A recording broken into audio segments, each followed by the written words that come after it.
สบายดีเพื่อนเพื่อนสบายดีพี่น้องบ่สุขคนเมื่อนี้ก็สิรีวิวผักสวยๆให้พี่น้องได้เบิ่งได้ชมน้องกันท้องผ้ากระปลอดโปร่งสดใสแสงแดดก็เต็มผ้าแต่สาวๆพี่น้องเห็นว่าผักข่อยกำลังเติบโตกำลังเขียวกำลังงามเลยอากาศดีพี่น้องคนการห่างเหินไปในช่วงนี้บ่ได้ตกปานใดเนาะตื่นมายามมื้อเช้าก็สิประมาณนี้แสงแดดส่องสดใสฟ้าตกพี่น้องพักก็งามแฮะเป็นกำลังใจให้นี่เด้อเพื่อนเพื่อสุขคนมื้อนี้สิอันในมุมกว้างนะพี่น้องมุมกว้างไปหอดพุ่นได้สุดเลยสวยงามมากเลยงามบ่พี่น้องงามบ่เป็นกำลังใจให้นี่เด้อจ้าเพื่อนเพื่อสุขคนเป็นแรงกำลังใจให้อันนี้ก็กำลังได้เขาอาทิตย์ที่สองพี่น้องกำลังเขาอาทิตย์ที่สองกำลังสวยกำลังงามเต็มทุกนั้นทุกโต๊ะเลยช่วงนี้ได้ปลูกได้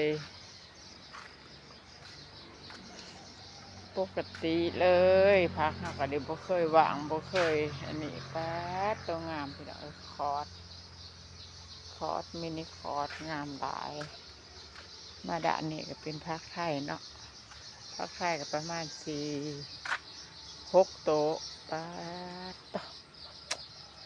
สวยอลังการเลยงามบ่พี่น้อง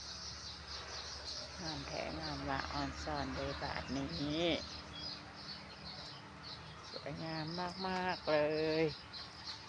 อันนี้ก็กำลังจะปลูกได้1 อาทิตย์เป็นปลูกได้1 อาทิตย์เป็นมันขึ้นได้กับข้าวเดียวพี่น้องสักตัวเจียดขึ้นมาเลยสุดยอดมากเป็นกำลังใจให้เด้อเพื่อนไปทุกคนเป็นกำลังใจให้เดี๋ยวก็มาเบิ่งมาชมความสวยความงามเนาะอ่อนสอนเด้อ่อนสอนผักกาดกวางตุ้งห้องเปะป้า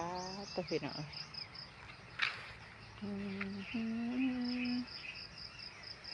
สวยงามจริงๆสวยงามมากเลยนี่คือความสวยความงามของผักไทยเป็นกำลังแรงใจให้กับวรรณลีซาแนลเนี่ยเด้อพี่น้องทุกแรงกำลังใจเด้อจ้าคลิปนี้ก็ขอบ๊ายบาย